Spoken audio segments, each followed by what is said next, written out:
हम शुरुआत कल वाले ग्राफ से ही करते हैं। यहां से देखो, ये हम देख रहे थे इफेक्ट ऑफ फ्रीक्वेंसी, और मुझे लगता है 2 दिन हो गए ये तो बिटाया ही नहीं है ना, चल रहे थे। इफेक्ट ऑफ फ्रीक्वेंसी यहां पे हम थे, तो हमने ये समझा कि स्टॉपिंग पोटेंशियल जो है, फ्रीक्वेंसी ज्यादा करोगे तो स्टॉपिंग पोटेंशियल ज्यादा होगा। अब कुछ इस साइड आते हैं, इधर की बात करते हैं, कल कर भी ली वैसे के बाद। सैचुरेशन करंट क्या होगा? सेम होगा? नहीं, मेरा सवाल क्या है कि फ्रीक्वेंसी अलग अलग रखी है तो स्टॉपिंग पोटेंशियल अलग हुआ, सैचुरेशन करंट सेम हुआ है नहीं? कब? क्या कंडीशन बताई थी कब सेम हुआ? कल बताया था मैंने, कंडीशन लिखवाया नहीं था जानबूझ के, लास्ट की बात है। और आपने एक सवाल भी पूछा था उस समय, तो मैंने जवाब भी दिया था। आप बताओ, मैं आपको 2 ऑप्शन देता हूं। सैचुरेशन करंट कब सेम होगा? जब इन 2 डिफरेंट लाइट्स की, डिफरेंट क्यों बोल रहा हूं, क्योंकि दोनों की फ्रीक्वेंसी नहीं है। सैचुरेशन करंट कब सेम होगा? जब दोनों डिफरेंट लाइट्स की इंटेंसिटी सेम होगी, या नंबर ऑफ फोटॉन्स जो आ रहे हैं। फिर पहले में हाँ क्यों कर रहे हो? नहीं, मैं कहती हूं, याद आ गया। अच्छा, याद आ गया, ठीक है। इन्होंने क्वेश्चन भी किया था, मैंने बता भी दिया था, बस वो लिख नहीं पाए हम वहां पे, तो वहीं से मैं आगे बढ़ रहा हूँ। आप बताओ, मैंने 2 ऑप्शन दिया आपको कि ये सैचुरेशन करंट सेम कब होगा? जब इंटेंसिटी ऑफ आने वाली लाइट सेम हो या नंबर ऑफ फोटॉन्स सेम। तो क्या इंटेंसिटी सेम होगी तो क्या नंबर ऑफ फोटॉन सेम नहीं होंगे? तो फिर इंटेंसिटी में क्यों मना कर रहे हो? दोनों पर गलत है। सीखो इस चीज को, सीखिए। मैं इसको मिटा दूंगा, ये तो है ही अपने ध्यान में कि क्या चल रहा है ना। देखिए,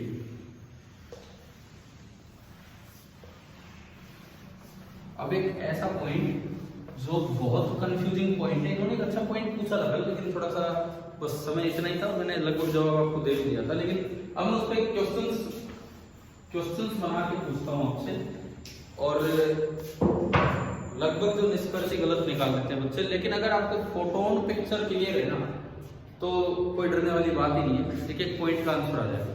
फोटोन पिक्चर क्लियर है तो देखिए, ये एमीटर प्लेट, आगे मान के चलो कि हमारी एक्सपेरिमेंटल स्टडी पूरी हो जाएगी ढंग से, एवं फोटो इलेक्ट्रिक इफेक्ट सिमटने वाला है ये काम, ठीक है।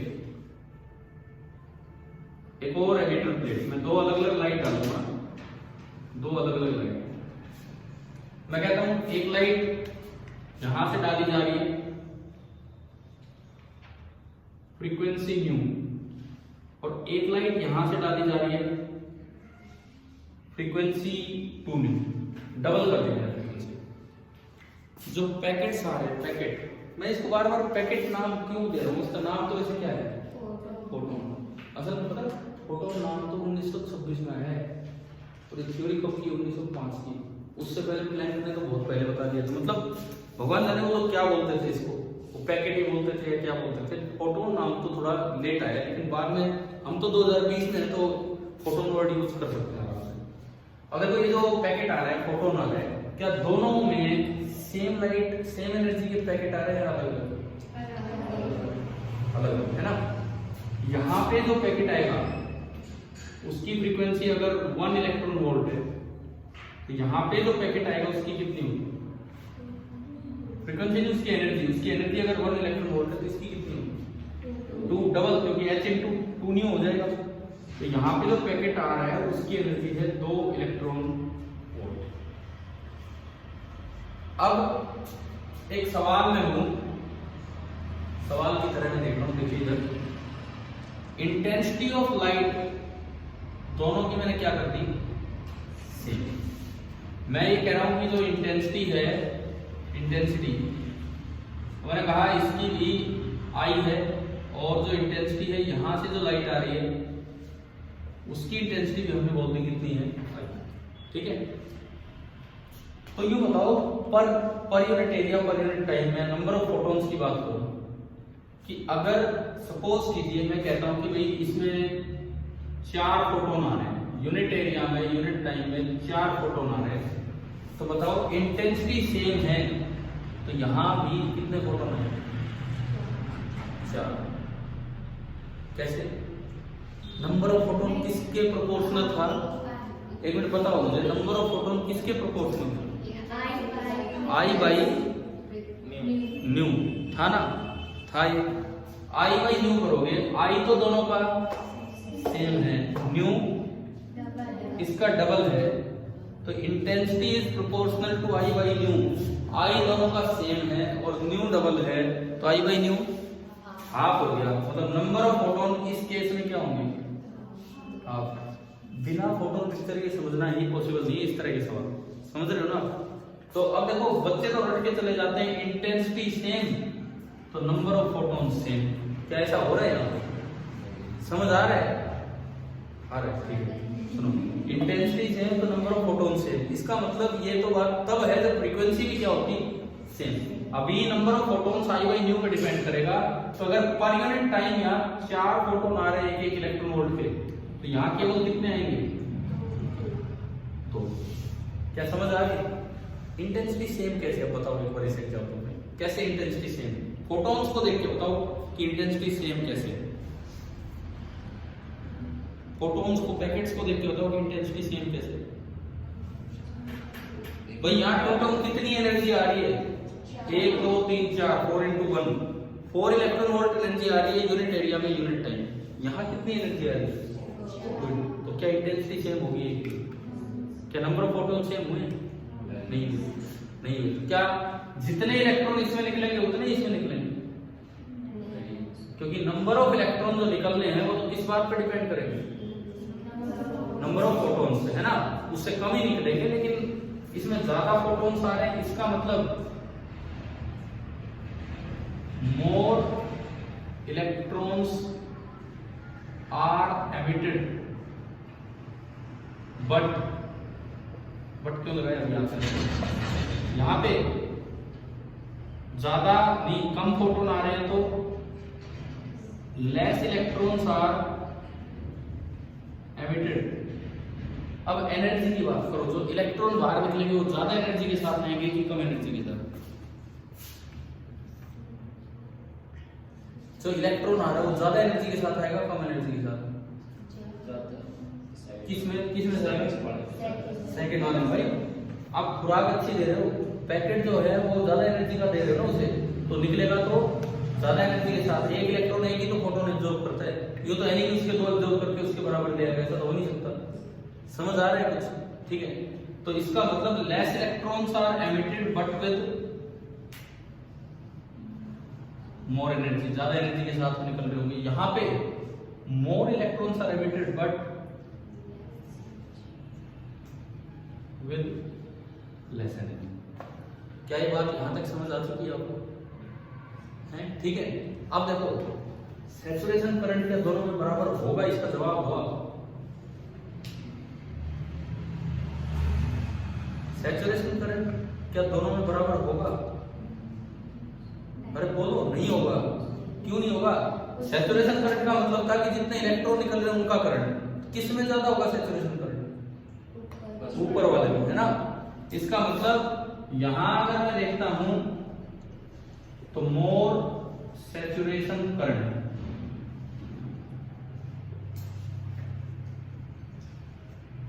असल में टॉपिक तो आसान है, इतना भी मुश्किल नहीं अगर आप फोटोन पिक्चर से समझते हो, परंतु इन्हीं सवालों में बच्चे अटक जाते हैं, इतना रट के चले जाते हैं। इंटेंसिटी सेम तो बोले सैचुरेशन करंट सेम।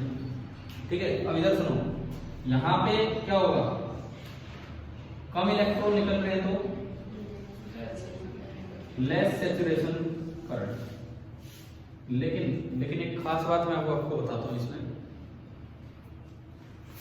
इस केस में सैचुरेशन करंट पे नहीं जाते। जब हम फ्रीक्वेंसी चेंज करके देखते हैं तो स्टॉपिंग पोटेंशियल का डिफरेंस देखा जाता है।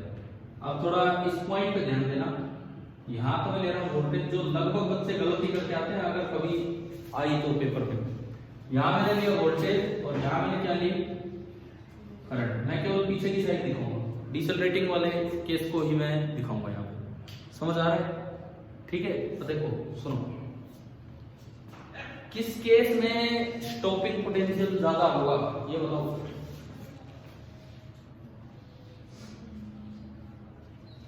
कुछ तो बताओ, किस केस में स्टॉपिंग पोटेंशियल ज्यादा होगा बताओ।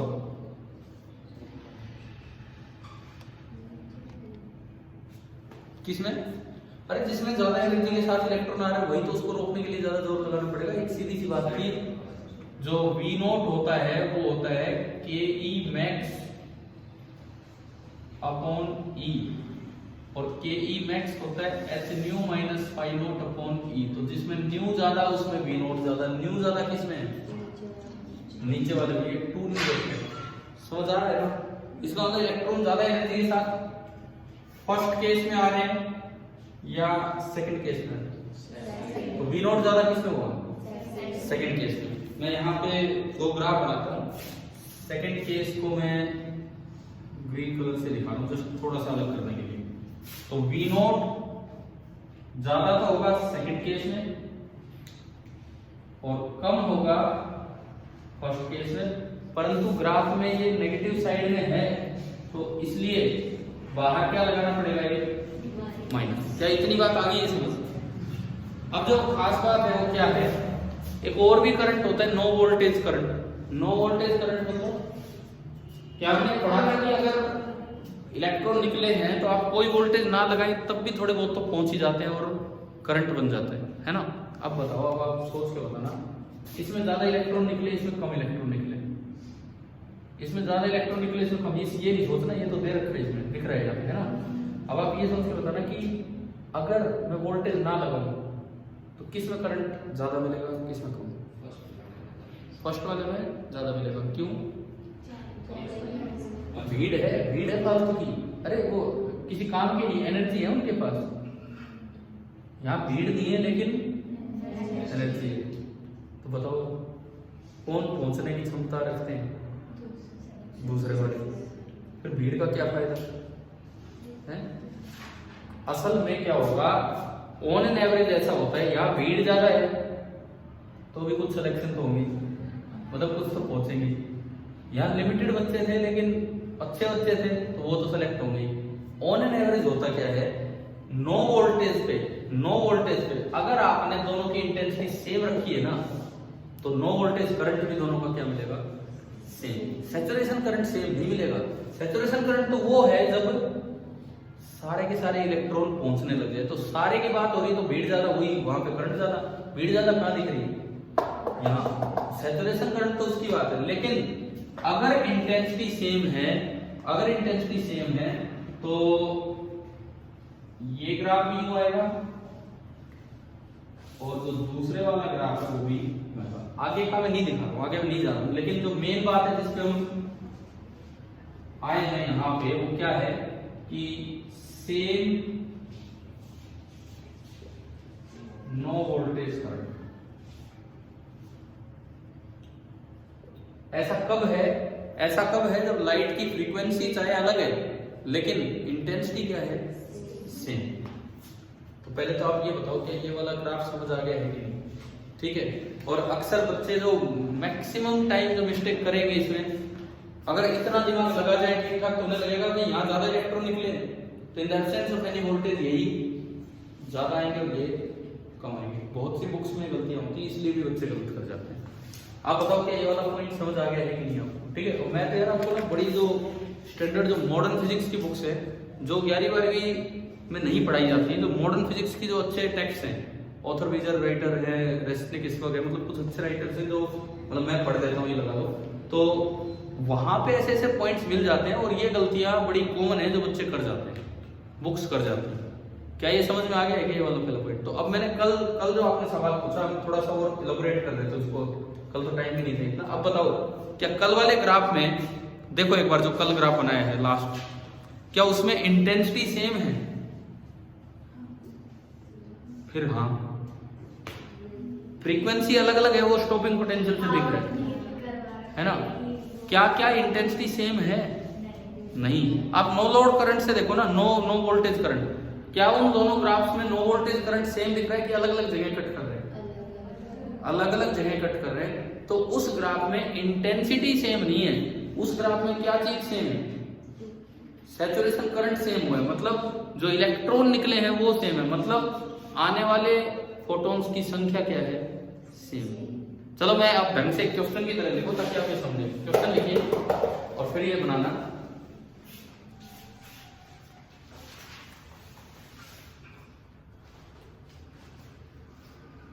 What is the effect of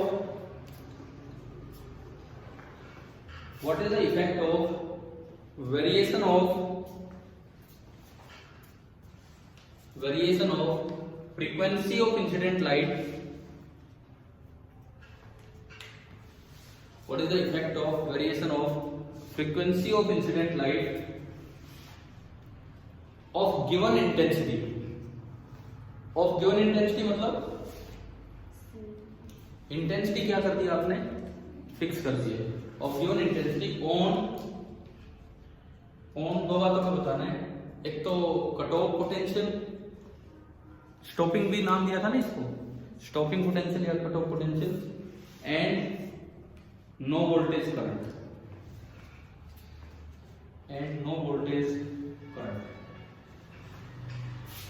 पहली बात तो मैं अगर आंसर आपको बताऊं, ये तो एक्सप्लेनेशन है पूरी, ये ग्राफ है, समझ आ रहा है। आंसर में अगर आपको बताऊं तो कट ऑफ पोटेंशियल तो किसके लिए ज्यादा होगा, फ्रीक्वेंसी किसकी ज्यादा है, ये वाली ना। यहां तो फ्रीक्वेंसी कितनी आई 2 न्यू, और यहां फ्रीक्वेंसी कितनी आई न्यू, तो कट ऑफ पोटेंशियल तो किसके लिए ज्यादा होगा जब फ्रीक्वेंसी ज्यादा है। लेकिन नो वोल्टेज करंट दोनों के लिए सेम होगा अगर इंटेंसिटी सेम है, और ये पूरा उसका एक्सप्लेनेशन है। अब मैंने इसमें पूछा नहीं, लेकिन मैं तो बता चुका आपको, क्या सैचुरेशन करंट सेम होगा दोनों? नहीं, क्यों?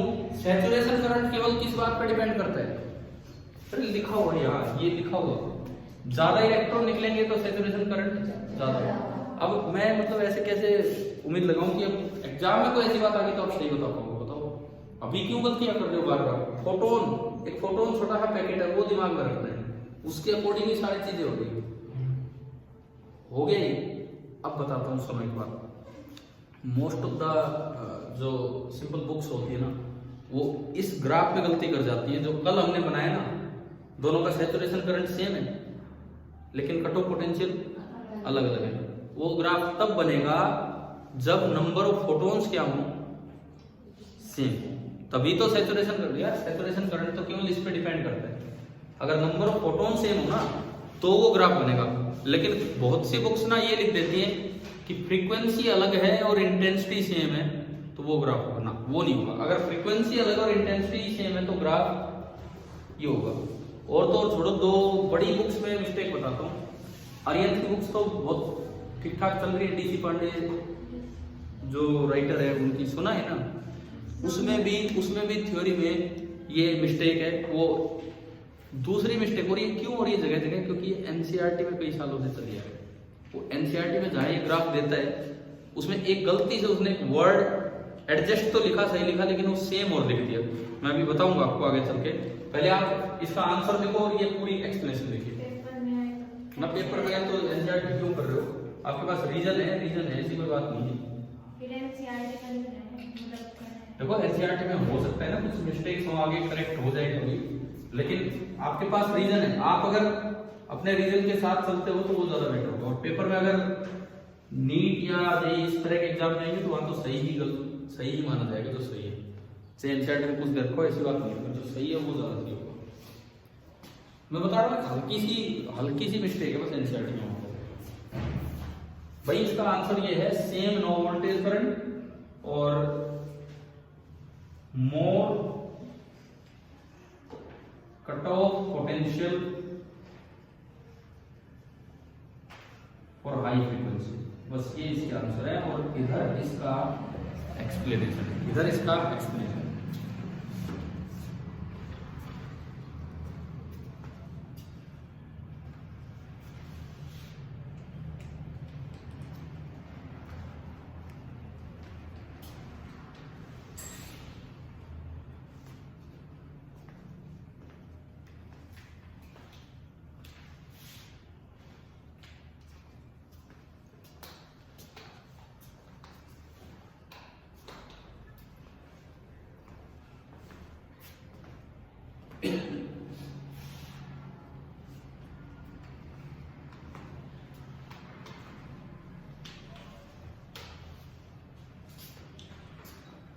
अच्छा, एचसी वर्मा अपनी थ्योरी में कभी भी इस ग्राफ को आगे नहीं बढ़ा रहे, वो बात ही नहीं कर रहे कि सेम होगा अलग होगा, क्योंकि वो डिपेंड करता है सैचुरेशन करंट तो इंटेंसिटी सेम है कि नंबर ऑफ फोटॉन सेम है।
क्या आपको रीजन समझ आ गया है कि नहीं, ऐसा क्यों हो रहा है?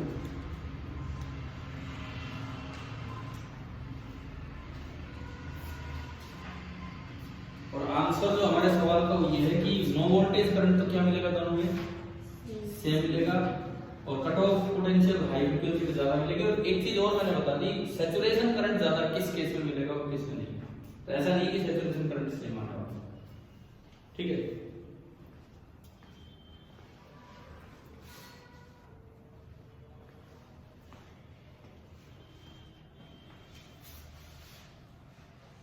हो गया तो अब एक बार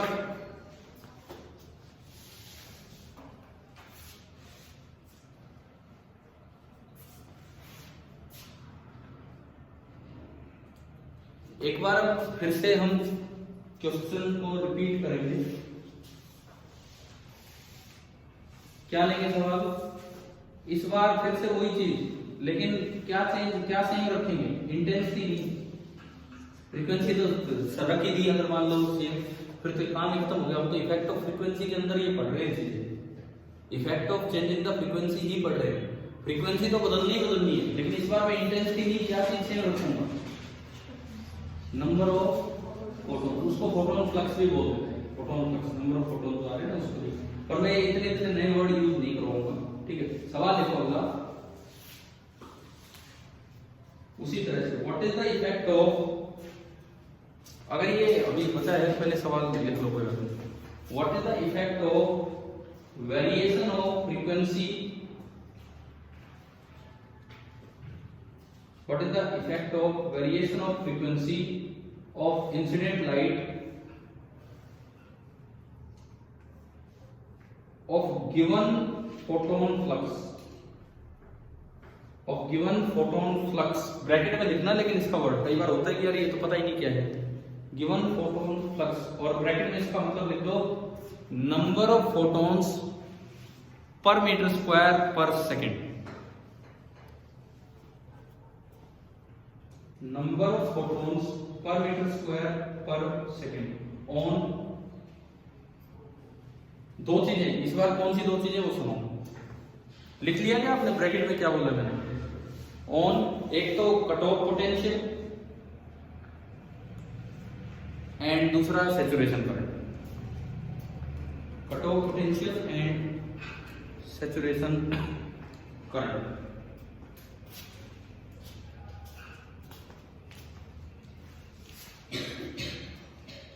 इस बार मैंने क्या लिया, अब इधर ध्यान दो, आप लिख लिया, रटने से होंगे नहीं ये सवाल, ये सब गड़बड़ हो जाएगा मामला। अब फोटोन पिक्चर से चलो, क्वेश्चन में बोला कि फ्रीक्वेंसी का वेरिएशन देखना है, तो एक की फ्रीक्वेंसी न्यू ली और दूसरे की टू न्यू, मतलब एक की एनर्जी अगर 1 इलेक्ट्रॉन वोल्ट थी तो दूसरे की 2 इलेक्ट्रॉन वोल्ट, लेकिन बोला है कि नंबर ऑफ फोटॉन्स क्या लीजिए सेम, तो वहां अगर 4 दिखाए हैं तो यहाँ भी दो इलेक्ट्रॉन वोल्ट के 4 फोटोन दिखा दिए। नंबर ऑफ फोटोन्स पर मीटर स्क्वायर पर सेकंड वो सेम ले लिया। क्या इंटेंसिटी सेम हुई? नहीं। कोई बताओ कितनी है तो इंटेंसिटी ये बता दो। ऊपर वाले में बताओ इंटेंसिटी कितनी है? सेम है। इंटेंसिटी तो मैंने पिछले में सेम ली थी। अरे तो पिछले क्यों बता रहे हो, इसलिए बताओ ना। इसमें कितनी एनर्जी आई है? 1 4। इसमें फिर इंटेंसिटी कहां से है? अगर मैं बात करूं यहाँ इंटेंसिटी है 4 इलेक्ट्रॉन वोल्ट पर मीटर स्क्वायर पर सेकंड। क्या अभी तक हमें मतलब क्लियर नहीं हो पा रहा है इंटेंसिटी का? क्लियर है ना? यहाँ इंटेंसिटी कितनी है? 8 इलेक्ट्रॉन वोल्ट पर मीटर स्क्वायर पर सेकंड। मतलब अगर उसकी इंटेंसिटी आई थी तो ये कितनी है? 2 आई। समझ आई? समझ आया? समझ आया ना क्या है? क्लियर हो रहा है यहाँ तक? अब देखो फिर से इफेक्ट ऑफ फ्रीक्वेंसी वेरिएशन आना है लेकिन इस बार इंटेंसिटी क्या कर दी आपने? डबल। ठीक है, इंटेंसिटी अलग कर दी। मतलब बात ये है, क्लियर है?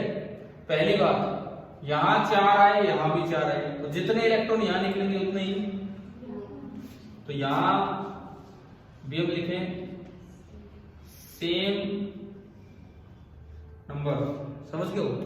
और यहां भी मैं अगर लिखूं तो सेम नंबर। इसका मतलब जब इलेक्ट्रॉन बराबर निकले हैं तो सैचुरेशन करंट क्यों? क्योंकि सैचुरेशन करंट का मतलब था जब सारे सीधे हो जाए, जब सारे वहां पहुंचने लग जाए तो वो करंट कौन सा था? सैचुरेशन। यानी कि यहां भी मैं लिखूं सेम सैचुरेशन करंट, मतलब इन दोनों में कोई ग्रेटर लेस नहीं होगा, दोनों में ही सैचुरेशन करंट क्या होगा? सेम। अब बताओ एनर्जी की बात करता हूं मैं। एक इलेक्ट्रॉन इधर का और उधर का सेम एनर्जी के साथ आ रहे हैं कि कम ज्यादा एनर्जी के साथ आ रहे हैं? एक मिनट आप बताना लास्ट मुझे ये बताओ, ये मैंने ये लिखा था यार, यहाँ लेस एनर्जी यहाँ मोर एनर्जी, क्या ये बात अब भी वैलिड है या हटा देनी चाहिए? हटा देनी चाहिए। बताओ वैलिड है। क्यों? क्योंकि एक पैकेट की एनर्जी यहाँ कम है और एक पैकेट की एनर्जी यहाँ ज्यादा है, तो इसमें इलेक्ट्रॉन धीरे निकलेगा, इसमें तेजी से निकलेगा। समझ गए हो ना? तो ये चीज तो अब भी है। और जो सैचुरेशन करंट है वो तो इस पे डिपेंड कर रहा है, वो तो सेम हो गया। लेकिन जो कट ऑफ पोटेंशियल है वो किस पे डिपेंड करता है? Cut off potential Ke max upon E। Ke max होता है h nu minus phi not upon E। क्या न्यू सेम है दोनों का?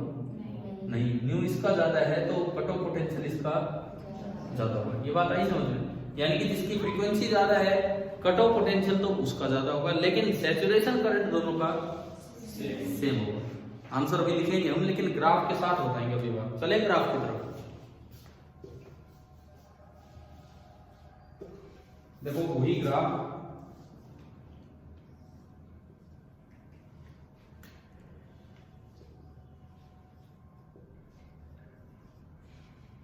ये वोल्टेज ये करंट, कोई सेम ग्राफ हम बनाने जा रहे हैं। जो ब्लू वाला ग्राफ होगा, देखो पहले मैं ग्रीन वाला बनाता हूं।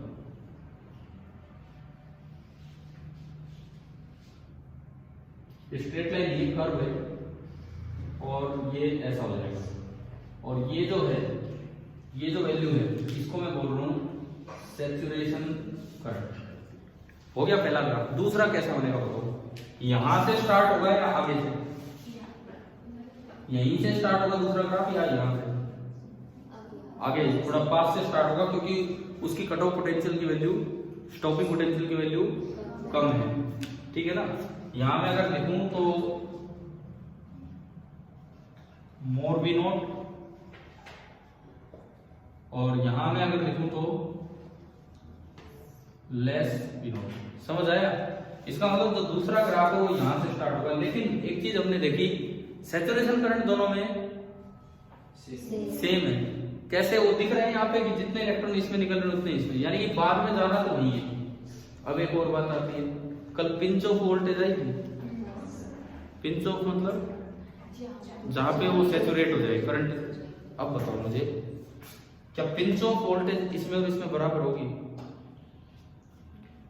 क्या यहां भी 15 निकल रहे हैं, यहां भी 15 निकल रहे हैं, या मानो यहां भी 10 निकल रहे हैं, यहां भी 10, मुझे एक तो इन 10 को उधर बुलाना है और एक इन 10 को उधर बुलाना है, तो क्या दोनों के लिए मुझे बराबर प्रयास करना पड़ेगा? किस में ज्यादा जोर लगाना पड़ेगा? पहले वाले में। क्यों? कम एनर्जी वाले। आ रहा है ना अब तो समझ में, यानी कि स्विच ऑफ वोल्टेज किस में ज्यादा होगी? पहले में। क्लियर है? मतलब जो पहले वाला ग्राफ होगा ना वो इतनी जल्दी सैचुरेट नहीं होगा, पहले वाला ग्राफ थोड़ा आगे जाके सैचुरेट होगा, लेकिन सैचुरेशन करंट दोनों का क्या होगा? सेम। तो अगर छोटी छोटी बातें, ग्राफ आप यूं बनाए हो, आपको खुद ही नहीं पता लगेगा क्या गलती कर दी क्या नहीं। मतलब ये समझ आ गया ये वाला पॉइंट। पिंच ऑफ वोल्टेज जो है बस मैं लिख नहीं रहा कुछ, लेकिन आपको ग्राफ पे दिखा रहा हूँ कि उसमें ज्यादा है, क्योंकि यहाँ कमजोर बच्चे थे, कमजोर इलेक्ट्रॉन थे, तो उनको खींचने के लिए हमें थोड़ा और ज्यादा एफर्ट करना पड़ रहा है। यहाँ तो अपने आप ही हो जा रहा है। ठीक है, थोड़ी सी मदद की और चले गए आगे। क्या ये पूरा समझ आ गया क्या?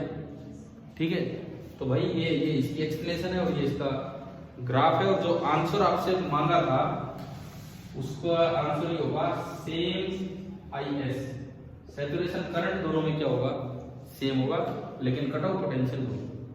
पिंच ऑफ वोल्टेज में दिखा दी। ठीक है ना, इसको भी कर लो एक्सप्लेन।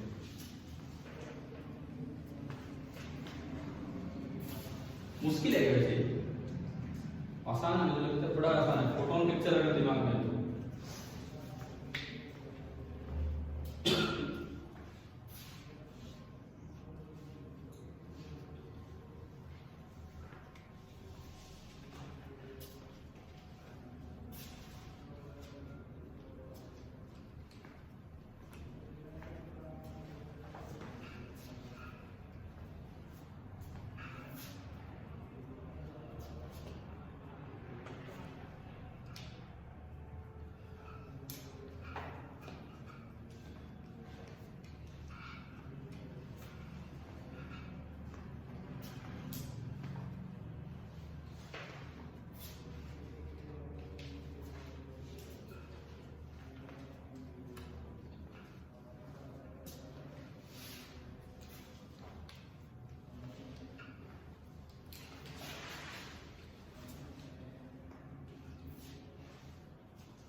हो गया।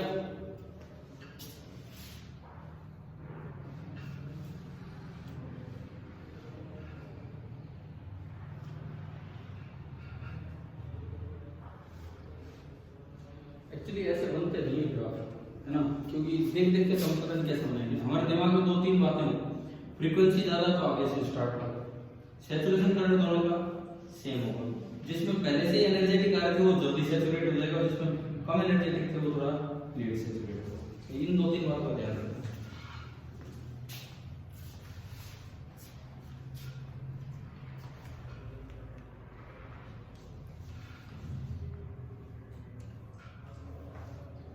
हो गया। अब देखो एच.सी. वर्मा सर ने अपनी बुक में कॉन्सेप्ट्स ऑफ फिजिक्स में इस ग्राफ को इससे आगे ही नहीं बढ़ाया। क्यों नहीं बढ़ाया? क्योंकि आगे 2 केसेस बन रहे हैं, इससे आगे 2 केस बन रहे हैं। अगर सेम इंटेंसिटी है तो ये दोनों ग्राफ पहली बार कहाँ मिल जाते हैं? नो लोड पे, नो वोल्टेज पे, और उससे आगे अलग होंगे, वो हमने नहीं बनाया और लिख दिया था अलग से कि इसका सैचुरेशन करंट ज्यादा होगा, है ना। ध्यान है ना कि उसमें लिखा हुआ है। लेकिन अगर सेम फोटोन फ्लक्स है तो जाके इंटेंसिटी क्या होगी? सेम होगी। ठीक ठीक है। अब बहुत से बुक्स में क्योंकि एनसीईआरटी में थोड़ा सा एक वर्ड की मिस्टेक चली आ रही है। एक बार अपनी किताब खोलो, एनसीईआरटी में थोड़ा सा करेक्शन बता दूं आपको क्या है। ये वाले ग्राफ हैं, आप देखो कौन से पेज पे ये वाले ग्राफ, इस तरह के 2-3 ग्राफ जिनमें सैचुरेशन करंट सेम करता है। पेज नंबर 391, पेज नंबर 391 दिखाना मुझे एक बार।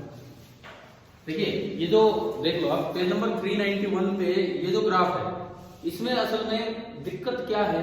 कुछ दिक्कत नहीं है, ये सेम ये वाला ग्राफ है, ऐसा ही ग्राफ है। सैचुरेशन करंट आपके पास बुक होगी, उसमें देख लो सैचुरेशन करंट क्या कर रखा है, दोनों में सेम दिखा रखा है। तो क्या ऐसा तब होता है जब इंटेंसिटी सेम हो या photon number of photon same, number of photon. अब सुनो, इसमें जो थ्योरेटिकली जो लिखा हुआ है साइड में, वो लिखा हुआ है कि we now study the relation between frequency and stopping potential. ठीक है, न्यू और वी नॉट का रिलेशन देख रहे हैं, वो तो चेंज हो रहा है। लेकिन इसने लिखा है कि suitably adjust same intensity of light radiation at various frequency and study the variation of photocurrent with the collector plate potential। ये सेम इंटेंसिटी नहीं, यहाँ होना चाहिए we suitably adjust the intensity of light radiation for same photon flux। समझ रहे हो? क्योंकि जो ग्राफ इन्होंने दिए हैं ना, जो ग्राफ इन्होंने दिए वो कब के ग्राफ है? जब फोटोन फ्लक्स क्या हो, सेम। परंतु एनसीईआरटी में कई सालों से लिखा आ रहा है, तो इसलिए ना कुछ बुक्स जैसे मैंने बताया आर्यन वाले भी, वो भी फिर वो सेम फोटो इंटेंसिटी करके चल रहे हैं। तो वो लोग वो हैं जो खाली इतना याद रखते हैं कि नंबर ऑफ फोटोन इंटेंसिटी पे डिपेंड करता है, जबकि हमने पढ़ा है कि नंबर ऑफ फोटोन इंटेंसिटी के साथ साथ फ्रीक्वेंसी पे। और ऐसा नहीं कि रटवाया आपको, मुझे 3-4 दिन हो गए यही बातें समझाते, शायद समझ आ गया होगा आपको ढंग से। तो अपनी बुक में कई बार जैसे कई बच्चे सोचते हैं भाई एनसीईआरटी में क्यों छेड़छाड़ करें, कोई बात नहीं, वो आपकी मर्जी है। लेकिन अगर आप चाहें तो इसको थोड़ा ठीक कर सकते हैं। ये बुक में जो ग्राफ दे रखा है वो लिखता है कि we adjust the value of same intensity, कुछ इस तरह का लिखा है। तो यहाँ पे जो होना चाहिए ना ये है we suitably adjust the same part of intensity of light radiation for same photon flux, intensity of light radiation for same photon flux, ये बनेगा वहां पे। बाकी कॉपी में कुछ करने की जरूरत नहीं, वो मैंने आपको पहले ही बता दिया है। अब बताओ कि आपको ये दोनों बातें अच्छे से क्लियर हो गई कि नहीं? अब जो कल ग्राफ बनाया वो कौन सा ग्राफ है? कल वाला सेम इंटेंसिटी या सेम नंबर ऑफ फोटोन्स? तो उसके साथ उस ग्राफ के साथ वहां साइड में लिख दो कि सेम नंबर ऑफ फोटोन्स लिख रखा है आपने। कल जिक्र हो चुका था, आज थोड़ा और ढंग से जिक्र हो गया उन बातों का, है ना, क्योंकि हम आने वाले थे उन चीजों पे। तो मुझे लगता है कि एक्सपेरिमेंटल स्टडी हमने बहुत देख ली, 2-3 दिन लगा दिए इसमें, 2 दिन तो कम से कम। तीसरा वो परसों वो बना था डायग्राम, और 2 दिन से हम यही पढ़ रहे हैं। क्या अब भी कोई सवाल गलत हो सकता है क्या इसमें? छोटी छोटी बातें न्यूमेरिकल नहीं, ये जो इस तरह की चीजें थ्योरेटिकल क्वेश्चंस कर पाओगे कि नहीं, सही बताओ। ठीक है, एक दिमाग में वो बात आती है, जैसे ये कह रहे थे कि जब एनसीईआरटी में ये लिखा है तो हमें क्या करना चाहिए। तो यार आपको थोड़ा सा दिमाग लगा लेना चाहिए वहां पे। बाई चांस अगर ऑप्शन सही दिख ही नहीं रहा, नन ऑफ दीज भी नहीं है और कोई ऑप्शन सही दिख ही नहीं रहा, और एनसीईआरटी वाली बात एक ऑप्शन में दे रखी है, तो भाई फिर उसको टिक करिए ना। क्या एनसीईआरटी वाली बात क्या है कि सेम इंटेंसिटी पे सैचुरेशन करंट क्या मान लो सेम, जबकि ऐसा नहीं होता है। सेम इंटेंसिटी पे तो कौन सा करंट सेम हो जाता है?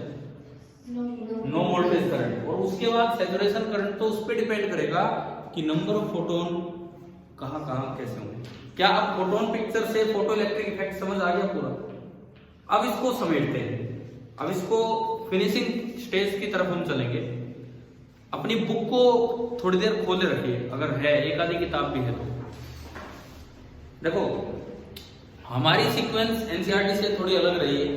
एनसीईआरटी ने कोशिश की पहले बच्चों को फोटो इलेक्ट्रिक इफेक्ट समझाया जाए, फिर उससे क्या रिजल्ट्स मिले वो बताया जाए, फिर वेव थ्योरी क्यों फेल हुई वो बताया जाए, और फिर नई थ्योरी डाली जाए जिसको क्या नाम दिया, फोटोन थ्योरी। मैं थोड़ा अलग चला इसलिए फोटोन थ्योरी समझने से क्या एक एक पॉइंट समझना आसान नहीं हो गया कि नहीं तो मुझे केवल रटवाना पड़ता कि ऐसा होता है ऐसा होता है, ये तो क्लियर हुआ। अब इसमें इतना आने के बाद एनसीईआरटी कहती है कि यहाँ से यूं पता लग रहा है कि अगर फ्रीक्वेंसी बढ़ाओगे तो स्टॉपिंग पोटेंशियल भी बढ़ेगा।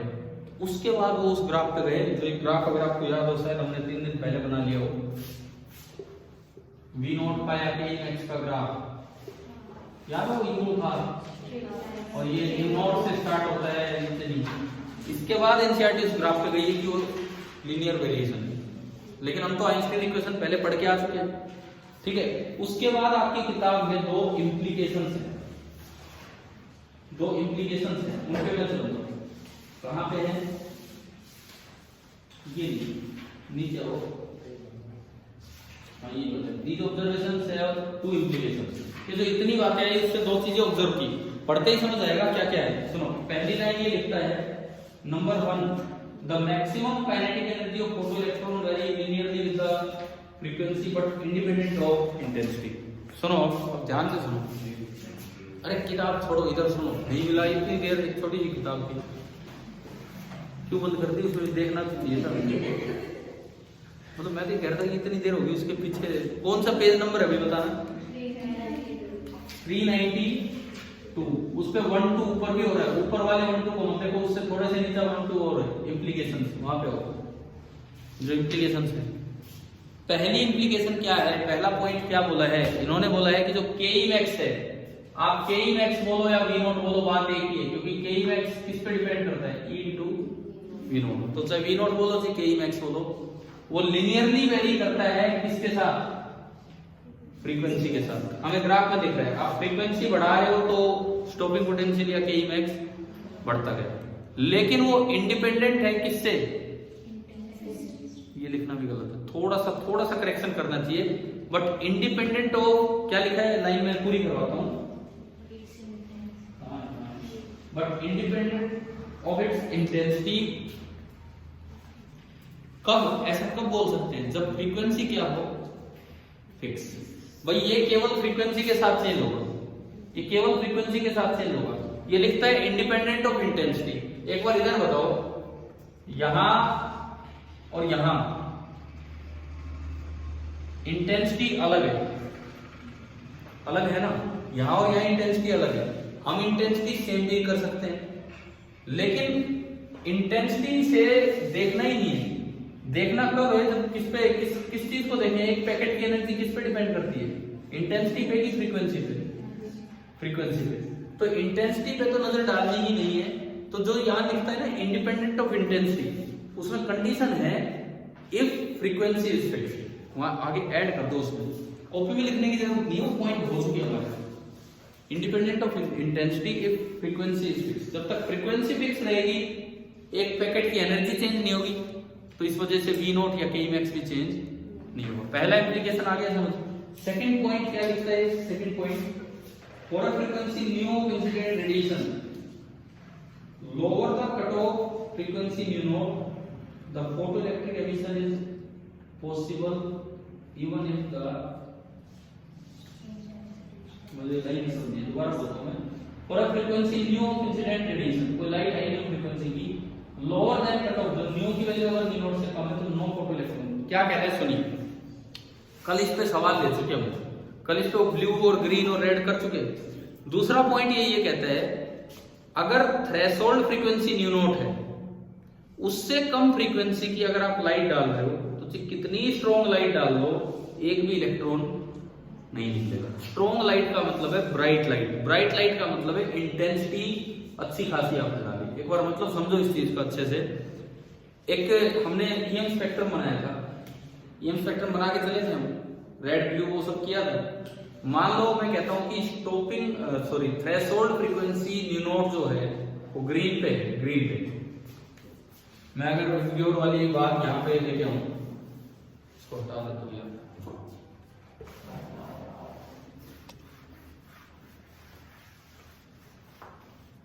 अगर हम प्योर वाली बात यहां पे लेके आए तो हमने ये पढ़ा था, आगे जाओगे तो फ्रीक्वेंसी बढ़ेगी, पीछे वेवलेंथ। ये वॉयलेट इस तरह का है। सपोज मैं कहता हूं कि यहां पे उसका न्यू0 है, न्यू0 यहां है, तो ये दूसरा पॉइंट ये कहता है कि न्यू0 फ्रीक्वेंसी से कम फ्रीक्वेंसी की लाइट, मान लो आपने रेड लाइट डाली तो क्या मेटल में से इलेक्ट्रॉन निकल सकता है? निकलेगा, निकल सकता है।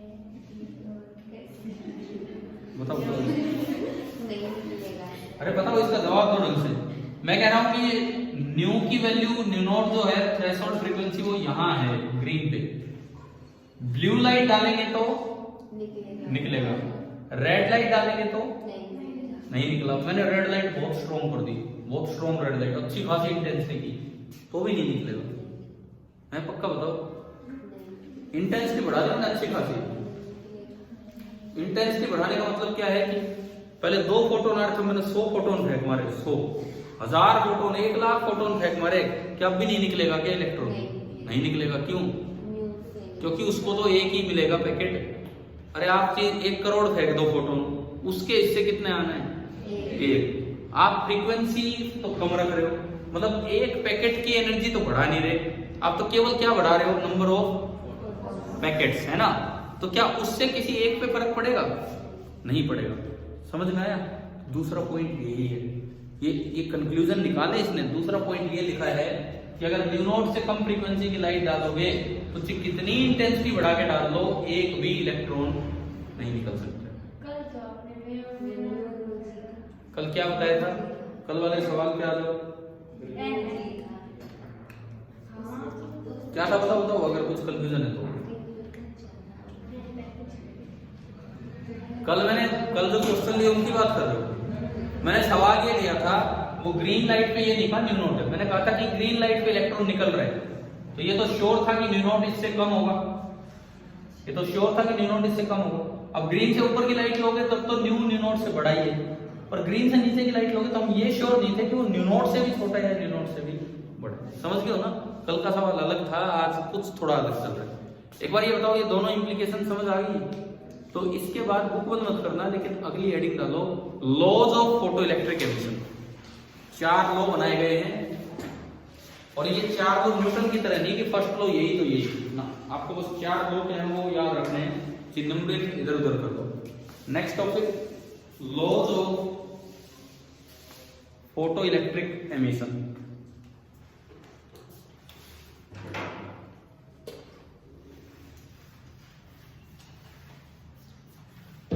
देखिए पहली बात सुने, सबसे पहली बात, आपने ये वाला ग्राफ बनाया है कभी 1-2 दिन पहले कि इंटेंसिटी ऑफ लाइट के साथ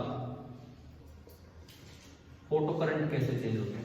मैं वोल्टेज के साथ बात नहीं कर रहा, वोल्टेज के साथ नहीं, इंटेंसिटी के साथ। बताओ ये ग्राफ बनाया कैसा होगा? डायरेक्टली प्रोपोर्शनल स्ट्रेट लाइन बनाया था ना शुरू में।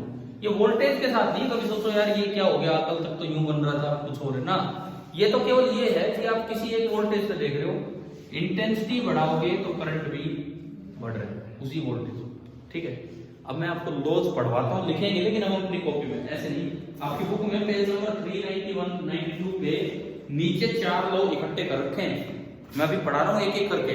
आप एक काम कर दो, वो जो साइड में मार्जिन है ना पेज नंबर 392 पे, उसमें एक मार्जिन रिमार्क डाल दो, इसके इधर लिख लो कि ये हैं, दीज आर नोन एज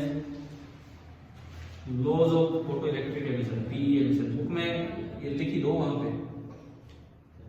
इस साइड में मार्जिन इसीलिए दिया जाता है, दोनों साइड एनसीईआरटी की अपना पेज खराब करती है इतना है, और किताबें भरी रहती है शुरू से। ये दोनों साइड जब मार्जिन होते हैं केवल इसलिए होते हैं ताकि आपको लाइनों के ऊपर बीच बीच में फंस के ना लिखना पड़े, हम साइड में ही अपना मार्क करके और उधर लिख लें, इसलिए दिए जाते हैं मार्जिन। ठीक है, और इनको नाम भी देते हैं मार्जिन रिमार्क्स, कि हम जो साइड में कर रहे हो।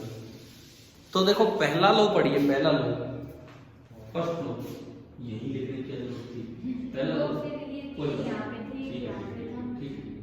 पहला लो देखिए कि for a given photo sensitive material and given frequency, आपको फ्रीक्वेंसी दे दी, मटेरियल दे दिया, the photo electric current is directly proportional to the intensity of light. क्या यही वाला ग्राफ बन रहा है कि नहीं?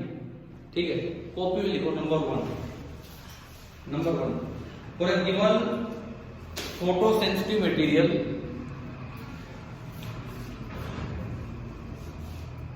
for a given photosensitive material and given frequency of incident light for a given photosensitive material and given frequency of incident light, लेकिन given frequency में ब्रैकेट में एक चीज लिख दो, new greater than nu not, नहीं तो कुछ नहीं होने वाला है। ब्रैकेट में लिख दो कि nu greater than nu naught, लिख दिया। और आगे लिखिए comma the photo current is directly proportional to the photocurrent is directly proportional to intensity of light.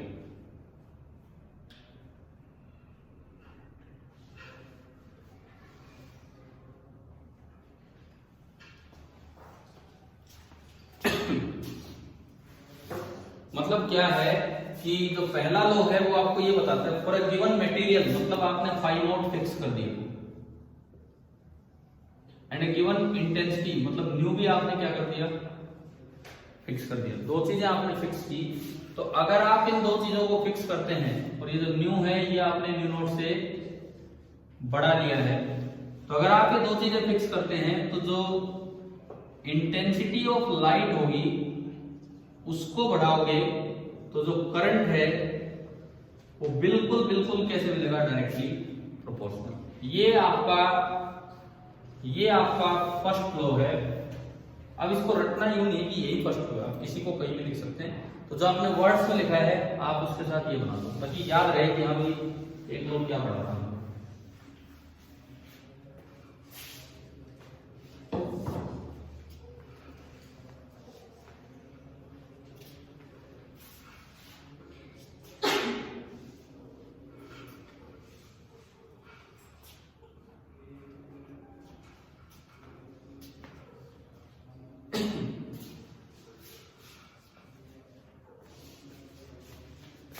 ठीक है, दूसरा लॉ, सेकंड लॉ अभी लिखते हैं, वहीं से बुक से देखेंगे, लेकिन आप सुनिए पहले क्या है। ये तो पहले वाला ग्राफ हो गया, ग्राफ याद रहेंगे तो लॉ भी याद रहेंगे क्या है। सेकंड लॉ देखिए क्या है, फिर से वही मटेरियल ले लिया आपने, मतलब फाई नॉट फिक्स कर दिया, फ्रीक्वेंसी फिक्स कर दी। अब ये पाया गया कि अगर आप लाइट की इंटेंसिटी बढ़ाते हो, देखो ये वाला ग्राफ बनाया था आपने कि वोल्टेज करंट, अगर आप सेम फ्रीक्वेंसी की लाइट डालते हो, चाहे इंटेंसिटी बढ़ा दो, सेम फ्रीक्वेंसी की लाइट डालते हो, तो पहला ग्राफ ऐसा है तो दूसरे वाला ग्राफ ऐसा होगा। बताओ पढ़ा था ये? अब इसमें सुनो, स्टॉपिंग पोटेंशियल तो दोनों के लिए क्या है, सेम। आपने कैसी लाइट डाली है, मैं कहता हूं कि इसकी फ्रीक्वेंसी न्यू और इंटेंसिटी आई, और ऊपर वाले लाइट की फ्रीक्वेंसी न्यू और इंटेंसिटी 2i। इंटेंसिटी बढ़ाई तो सैचुरेशन करंट बढ़ा कि नहीं बढ़ा, लेकिन स्टॉपिंग पोटेंशियल सेम है अगर फ्रीक्वेंसी सेम। एक और बात, मैंने इंटेंसिटी डबल की, क्या सैचुरेशन करंट डबल हो रहे हैं? कहां हो रहे हैं? ये इतना बड़ा सैचुरेशन करंट डबल हो रहा है? नहीं हो रहा ना, समझ आ रहा है? इसका मतलब सैचुरेशन करंट इंटेंसिटी के प्रोपोर्शनल है, लेकिन डायरेक्टली प्रोपोर्शनल नहीं। ये बात समझ आ गई? वैसे जो फोटो करंट होता है कहीं और देखेंगे, इंटेंसिटी डबल करोगे करंट डबल हो जाएगा, लेकिन जो सैचुरेशन करंट है वो प्रोपोर्शनल है, लेकिन डायरेक्टली प्रोपोर्शनल नहीं होगा। तो दूसरा रूल हम लिखते हैं, सेकंड रूल, फिर उसके ग्राफ करेंगे। देखो जैसे इसी तरह से शुरुआत है, for a given photosensitive material, for a given photosensitive material and given intensity of incident light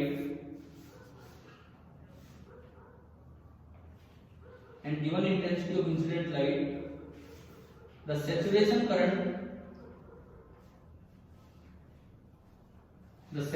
current is proportional to, directly मत लिखना, is proportional to the intensity of light, but the stopping potential is independent of intensity.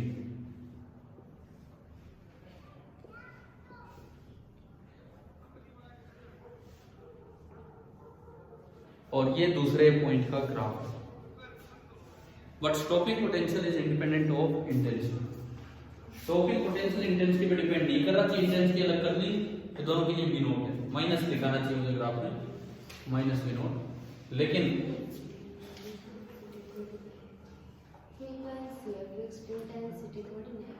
मैंने कहा तो ये क्या लिखवा दिया, दोबारा बोलो, दोबारा बोलो। हाँ तो गलत बोल दिया मैं यही बोल रहा हूँ। For a given photo sensitive material and given frequency of incident light, भाई अगर ठीक कर लेना मैं इंटेंसिटी बोल दिया हूँ, सॉरी।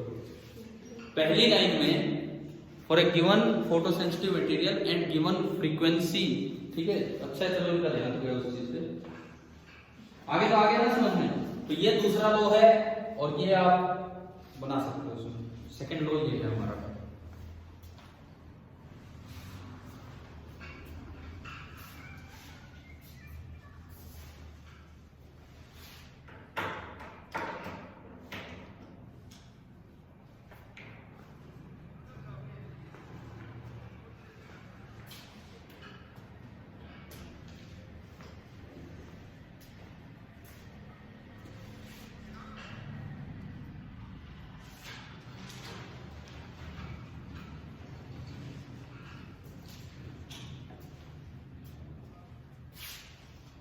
तीसरे लॉ की मैं अगर बात करूं तो उसमें दो बातें आती हैं। तीसरे लॉ में दो बात बताई जाती है। पहली बात, एक थ्रेशोल्ड फ्रीक्वेंसी जैसी चीज एग्जिस्ट करती है, ये बताया गया है तीसरे लॉ में। ये ऊपर तो आया उन्हीं के रिजल्ट से निकलते हुए हैं। पहली बात, एक थ्रेशोल्ड फ्रीक्वेंसी जैसी चीज एग्जिस्ट करती है कि भाई उससे कम फ्रीक्वेंसी की लाइट डालोगे, मैंने बताया कि 1,00,000 फोटोन पटक दो, क्या इलेक्ट्रॉन आएगा बाहर? नहीं आएगा। मतलब कितनी इंटेंस बीम ले लो, अगर उससे कम फ्रीक्वेंसी है तो एक भी इलेक्ट्रॉन बाहर नहीं आएगा। पहली बात तो ये है तीसरे लॉ में, ठीक है। थर्ड लॉ के अंदर एक पॉइंट तो ये लीजिए, for a given photo sensitive material, for a given photo sensitive material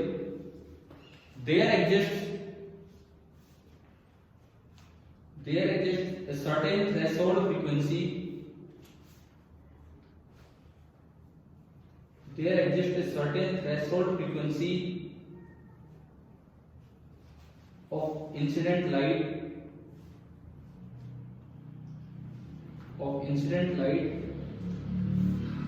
comma below which, कि भाई इससे कम अगर होगा तो below which no emission of photoelectrons take place, no emission of photoelectrons takes place, comma no matter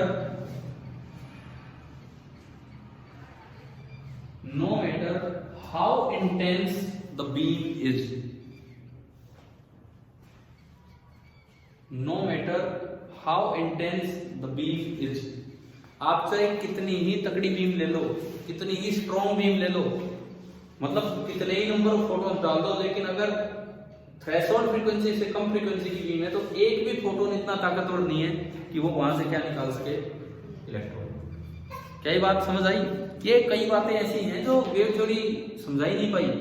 wave theory को तो मतलब ही नहीं था पैकेट से। वेव थ्योरी तो कहती है भाई इंटेंसिटी बढ़ी तो इसका मतलब एनर्जी बढ़ी, और एनर्जी बढ़ गई तो इसका मतलब इलेक्ट्रॉन तो बाहर आएगा, क्योंकि वो आ नहीं रहा था। ये हम फेलियर ऑफ वेव थ्योरी में आज नहीं तो कल करेंगे ये काम, है ना। इसी में दूसरा पॉइंट क्या है कि अगर आप न्यू नोड से आगे बढ़ते हो तो अब उस ग्राफ की बात होगी। देखो आपने कोई एक मेटल दिया जिसका फाई नोड फिक्स है, अब फ्रीक्वेंसी फिक्स नहीं हुई, तो इसी में दूसरा पॉइंट ये कहता है कि अगर आप चाहे तो के मैक्स देख लो, शेप सेम है, दोनों ग्राफ की जो शेप है बिल्कुल सेम है, और चाहे वी नोट ले लो, के मैक्स लो या वी नोट लो, फ्रीक्वेंसी ऑफ लाइट बढ़ाओगे तो दोनों ग्राफ क्या इस तरह के आए थे कि आए थे ना। और इस ये फ्रीक्वेंसी कितनी, तो मैंने पहले तो बात लिखवाई यहाँ की, ये ग्राफ लास्ट में बनाना है क्योंकि अभी पॉइंट तो पूरे हो ना। जैसे हम कोई बात नहीं बीच में बना दिया एक बात है, लेकिन हम हर बार लॉ लिख के उसका ग्राफ बनाते हैं। तो इस लॉ में दो बातें हैं, एक तो इधर की बात होगी, अब करें उधर की बात, तो लिख दो अबव न्यू नोट, इससे ऊपर क्या होगा वो बात करते हैं। Above new note the value of के मैक्स और वी नोट, इनका मतलब तो समझते हो ना क्या क्या है। द वैल्यू ऑफ के मैक्स और वी नोट मतलब stopping potential increases linearly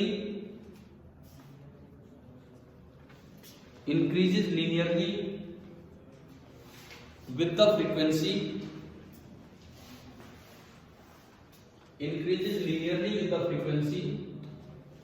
but is independent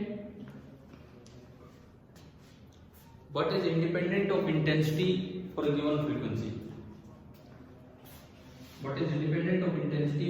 given frequency. और तीसरे का ग्राफ ये है, इसमें दोनों बातें, इधर की भी बात होगी उधर की भी बात होगी।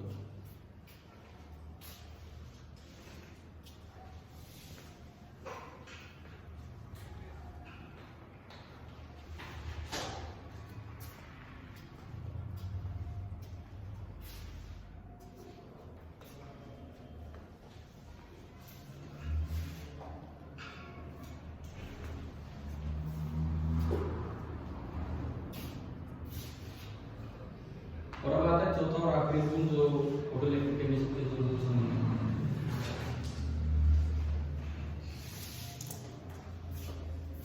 देखो ये बताओ, लाखों इलेक्ट्रॉन है वहां पे, ठीक है। आप लाइट डाल रहे हो और मान lo fi note work function 4 electron volt है सपोज, लाखों इलेक्ट्रॉन आप लाइट डाल रहे हो, तो क्या लाइट आते ही एक इलेक्ट्रॉन को इतनी सफिशिएंट एनर्जी मिल जाएगी? टाइम लगेगा उसको इतना इकट्ठा करने में। भाई एक इलेक्ट्रॉन को बाहर आने के लिए 4 इलेक्ट्रॉन वोल्ट एनर्जी चाहिए, ठीक है। और आप ऐसी लाइट डाल रहे हो जिसमें एक पैकेट की एनर्जी 5 इलेक्ट्रॉन वोल्ट है। समझ पा रहे हो? क्या new greater than nu not है कि नहीं? बिल्कुल है, तभी तो वो 5 का पैकेट आ रहा है और उसकी खुद की फाई नोट कितना है? 4। तो क्या वो पैकेट पहुंचते ही इलेक्ट्रॉन बाहर आ जाएगा, या वो लाखों इलेक्ट्रॉनों को कई देर में उतनी एनर्जी इकट्ठा करके फिर बाहर आएंगे? आइंस्टाइन ने बताया कि वो तो पैकेट पहले बन के आ रहे हैं। आइंस्टाइन ने बताया वो तो चल रहे हैं तभी पैकेट की तरह चलो, पहले पैकेट बन के आ रहे हैं। इसका मतलब इलेक्ट्रॉन को टाइम वेस्ट नहीं करना इकट्ठा करने में।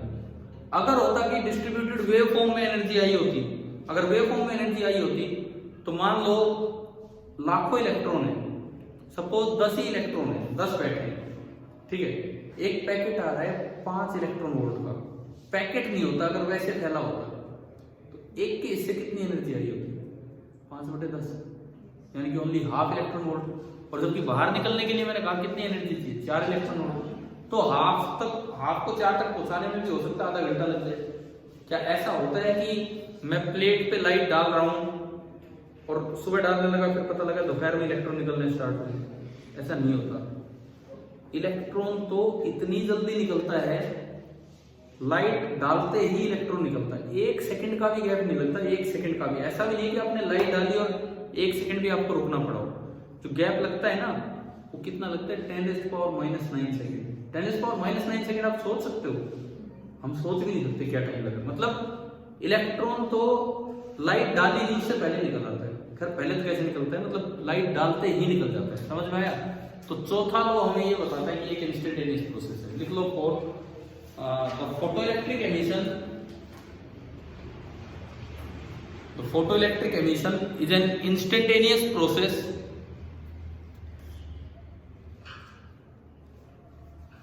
The photoelectric emission is an instantaneous process without any time lag. Without any time lag. और इसके ब्रैकेट में लिखना less than 10⁻⁹ सेकेंड। मतलब लाइट डालने और इलेक्ट्रॉन निकलने के बीच का गैप इतना भी नहीं है, लेस देन 10⁻⁹ सेकेंड, कॉमा, इसके बाद लाइन को बस पूरा कर दो। Even when the incident light is very dim,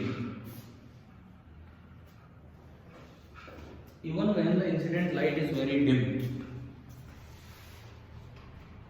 चाहे आप इंसिडेंट लाइट को डिम कर दो, डिम मतलब इंटेंसिटी बहुत कम कर दो, अगर उसका new greater than nu not है ना, तो जी आई कितनी ही लो कर दो, लाइट डालते ही तुरंत क्या होगा, इलेक्ट्रॉन बाहर। और अगर इसका भी ग्राफ दिखाया जाए, आखिरी ग्राफ आज का, टाइम के साथ t बराबर 0 वो टाइम है जब लाइट डाली, टाइम के साथ अगर मैं करंट दिखाऊं तो तुरंत वो करंट आ जाएगा। जैसे मान लो करंट इतना आना है, सपोज करंट इतना आना है, तो ये करंट ना बहुत जल्द डालेगा, बहुत जल्द यूं, और मींस आपको जो टाइम लगेगा वो 10 की पावर -9 सेकंड भी नहीं लगेगा। यार ये सैचुरेशन वाला ग्राफ नहीं है, कभी सोचो ये सैचुरेट हो गया, उसमें तो यहाँ वोल्टेज देते थे, इसमें यहाँ क्या है, टाइम। जो करंट आना है इतनी जल्दी आना है, ये आखिरी ग्राफ।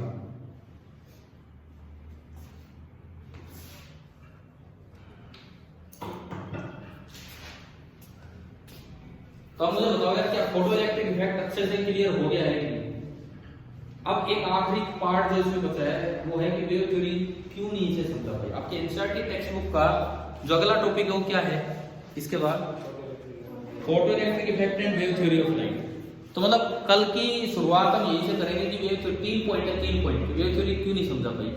उसके बाद सुनो, 2 मिनट बुक खोले रखो आप। उसके बाद के जो पॉइंट्स है ना, मैं सारे पढ़ा चुका हूँ इस फोटो इलेक्ट्रिक इफेक्ट के, क्योंकि यहाँ पे आइंस्टीन पिक्चर अब आएगी भाई। वेव थ्योरी क्यों फेल हुई, एक अच्छा सवाल है, 3 नंबर का क्वेश्चन बोर्ड में आ जाता है, वेव थ्योरी क्यों फेल हुई, सीधा 3 पॉइंट है, तीनों हम पढ़ेंगे। उसके बाद जो काम स्टार्ट होता है वो वहां से हमने शुरुआत की थी। उसके बाद बुक में आइंस्टीन की इक्वेशन आएगी, आइंस्टीन पिक्चर है पूरा, और उसके बाद लास्ट में आएगा particle nature. Particle nature means photon theory और उसके पोस्टुलेट्स, वहां 5-6 हैं, मैंने कुछ 1-2 और भी बढ़ा करवाए। फिर 3 सोल्ड एग्जाम्पल है, और उसके बाद part second of modern physics start होगा। पार्ट सेकंड कौन सा, पार्ट फर्स्ट में तो वो कल हो जाएगा स्टार्ट, कल पार्ट सेकंड। पार्ट फर्स्ट में तो हमने पढ़ा लाइट एक रेडिएशन है, उसका वेव नेचर ही नहीं बल्कि उसका कौन सा नेचर भी होता है, पार्टिकल नेचर। फिर पार्ट सेकंड में हम पढ़ेंगे कि मैटर का खाली पार्टिकल नेचर ही नहीं, मैटर का भी वेव नेचर होता है, जो इस चैप्टर का सेकंड पार्ट होगा।